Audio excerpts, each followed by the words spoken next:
Bom, pessoal, o nosso conteúdo que a gente vai iniciar agora, né, é o que se convencionou chamar na década de 90, no final da década início da década de 90, final da década de 80, de globalização. Naquele momento, ali no final do século XX, essa era uma grande questão para a geografia, entender esse processo, o que está acontecendo no mundo, que mundo é esse em transformação,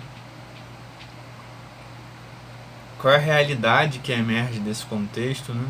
Que realidade é essa que emerge desse contexto? E é disso que a gente vai falar agora, assim, é disso que a gente vai começar a tratar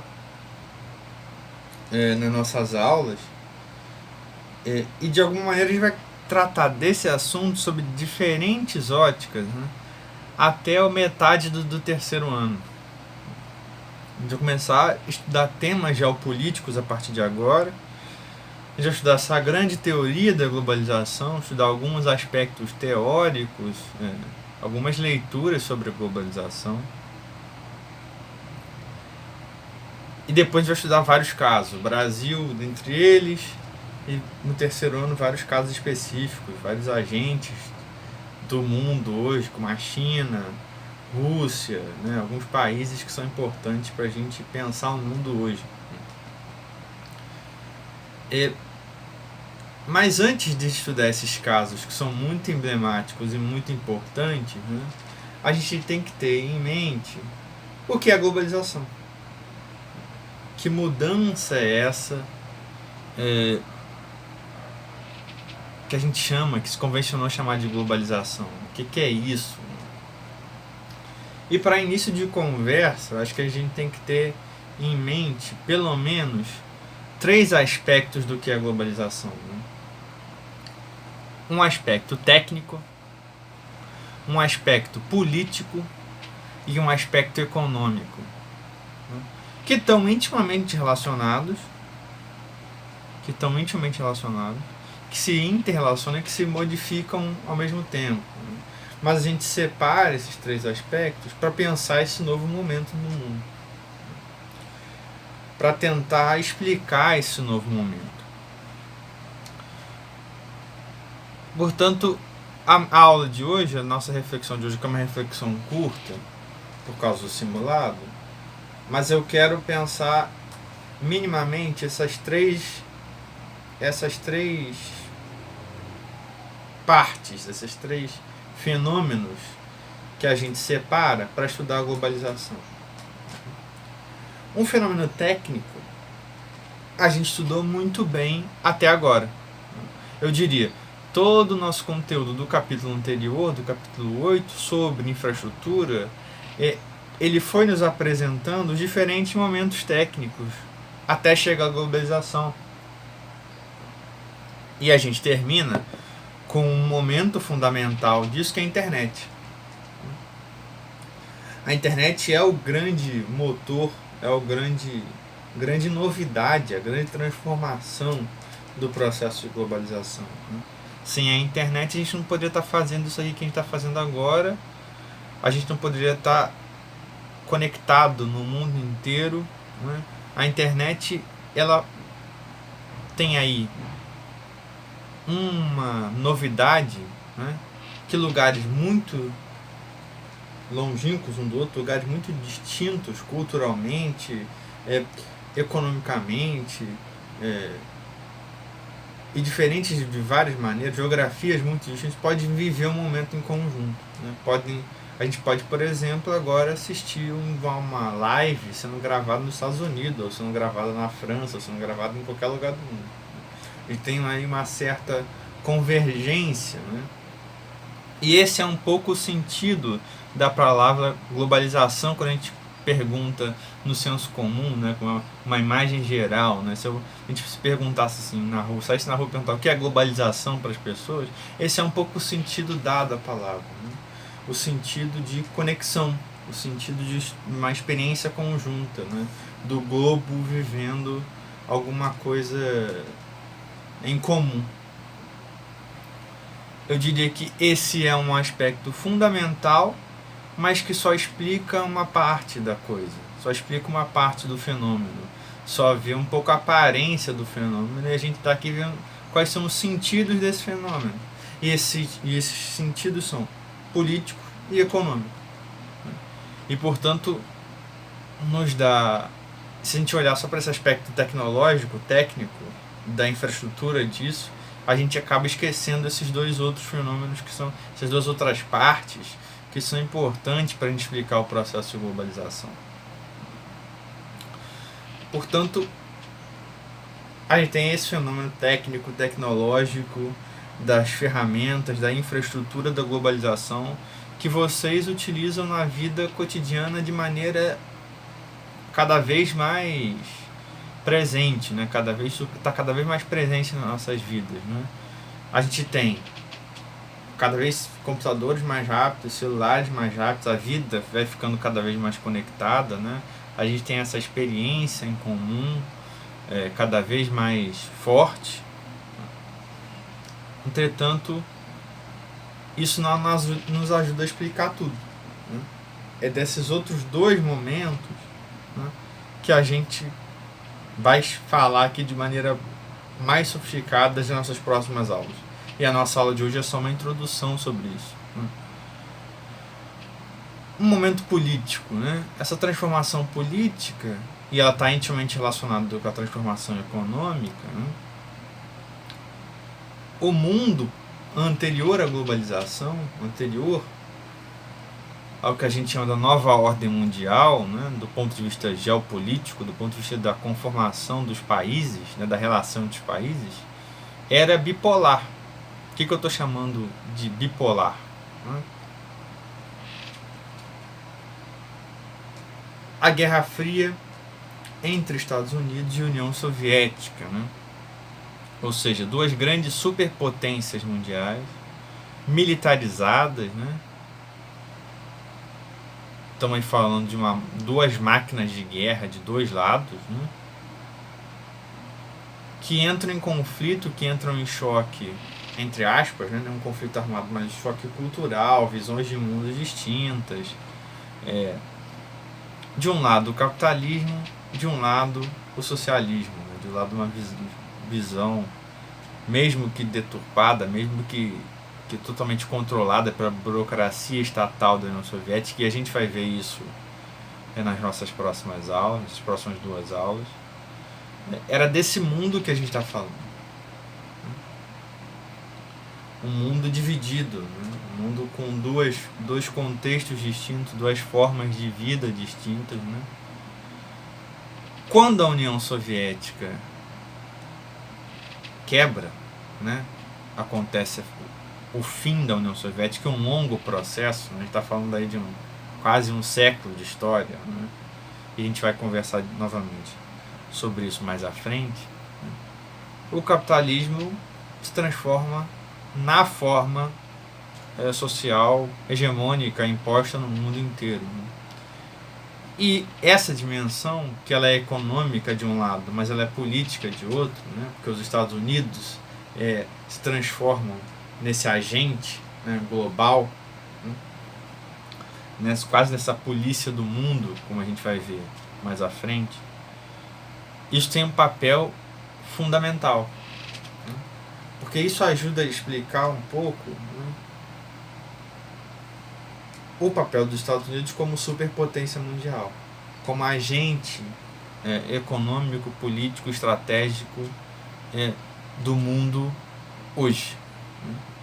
Se a gente pudesse dizer que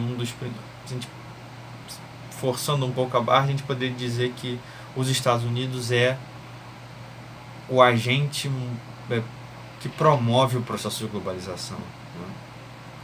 Do ponto de vista político, que a gente acabou de tratar aqui de forma breve, ou seja, com o fim da União Soviética, os Estados Unidos se transforma nesse grande agente global, né? Mas também do ponto de vista econômico, né? Também do ponto de vista que o mercado capitalista, a forma de vida, né, capitalista, ocidental, americanizada, se transforma massivamente, né, falando de vários lugares do mundo, se transforma na forma hegemônica de vida. Né? Em linhas gerais, em linhas muito gerais, a gente está aqui de alguma maneira esquecendo as particularidades, né? A gente tem uma forma, um mercado de consumo que é muito americanizado. Né? E o Brasil, inclusive, partilha desse processo econômico. Né? Portanto, é um pouco disso que a gente vai tratar agora nesse próximo conteúdo, nesse próximo bimestre, que a gente já iniciou pensando esse processo técnico, esse processo de infraestrutura. Né?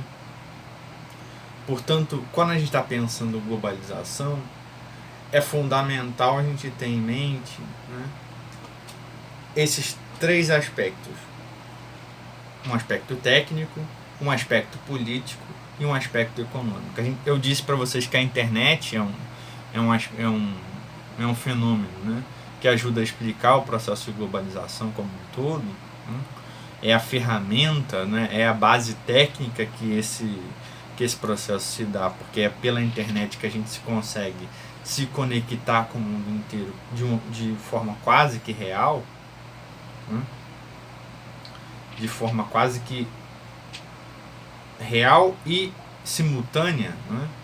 Faz com que, por exemplo, uma empresa, sei lá, vamos dar um exemplo, como a Nike, tenha a sede em Nova York, a propaganda e marketing em Paris, a produção em Singapura, uma parte da produção em Xangai, e navios espalham os produtos pelo mundo inteiro, né? E tem agentes de marketing, por exemplo, jogadores de futebol que estão espalhados no mundo inteiro. Ou seja, isso só é possível, esse arranjo produtivo, esse arranjo global, daí o nome globalização, só é possível graças a essa infraestrutura fundamental que é as telecomunicações. E se a gente está olhando de um ponto produtivo, se a gente olhar de um ponto econômico, do ponto de vista do comércio, né? No mundo inteiro os mercados, a gente vai ver isso, funcionam quase 24 horas. Né? Mercado de ação, mercado de financeiro, né? Da bolsa de valores. Né? A gente falou um pouco deles, do papel dele. Eu cheguei a mostrar isso para vocês, é verdade. Na aula sobre cidades globais, lembram dessa aula? Eu mostrei para vocês que os mercados funcionam quase que 24 horas. Né? Nova York abre e fecha, mercados na África abrem e fecham, mercados na Ásia abrem e fecham, o mercado financeiro funciona quase que 24 horas por dia, pensando os fusos horários. Né? Ou seja, dinheiro circula no mundo inteiro, né, 24 horas por dia quase. Né? Isso quer dizer, que processo da base é isso? Né? Que fenômeno social e que tipo de infraestrutura da base é isso? Né? A internet. Esses mercados estão totalmente conectados. Né? Se a gente agora pesquisar aí qual é o preço de um ativo financeiro qualquer, de uma empresa qualquer, a gente vai achar. Se a empresa subiu na bolsa tal, caiu na bolsa tal, dependendo de onde que ela está sendo negociada. Né? Ou seja, isso é uma mudança brutal do que a gente tinha antes, né? Pós década de 70 no mundo. Né? Esse tipo de conexão, esse tipo de informação, como se o mundo inteiro tivesse conectado, é recente e de alguma maneira completamente nova. Né? A nossa experiência antes não era essa, né? A nossa experiência antes era de um mercado global, né? O sujeito produzia na Inglaterra e vendia para o mundo inteiro, né? Agora, esse nível de conectividade, como eu disse para vocês, isso é uma novidade mesmo. Do ponto de vista histórico, isso está acontecendo. Isso aconteceu há 30, 40 anos atrás. Um pouquinho mais. Ou seja, a gente está colhendo os frutos desse processo, né? E por isso é muito importante estudar esse fenômeno, né? Porque, de alguma maneira, a gente está inserido no processo de globalização. E é isso que a gente vai estudar a partir de agora, né? A gente vai tentar definir alguns comportamentos, alguns fenômenos que são fundamentais para a gente entender e explicar esse processo. Portanto, o que a gente tem que tirar daqui hoje é essas 3 dimensões que a gente... Uma é que a gente já estudou bastante bem, que é essa dimensão da infraestrutura, essa dimensão técnica da globalização. E a gente tem que apontar para essas 2 outras dimensões, a política e a econômica, né? De alguma maneira, a globalização significa... Bom, o mundo sempre existiu de maneira técnica, de maneira econômica, a gente sempre teve estruturas muito claras sobre esses 3 aspectos, né? A globalização, na verdade, significa uma mudança desses 3 aspectos. Não tem nada de novidade aí, né? A globalização, ela é uma mudança, mas algumas estruturas permanecem muito claras, e a gente vai ver elas de maneira... A gente vai estudar cada uma delas, né? Algumas características que não mudam, né? Por exemplo, o capitalismo continua capitalismo desde o século, né, 16, 17, né? Ou seja, o capitalismo tem as suas bases históricas e ele se transforma. E é essa nova transformação que a gente vai estudar a partir de agora, como eu disse para você. Bom, acho que é isso.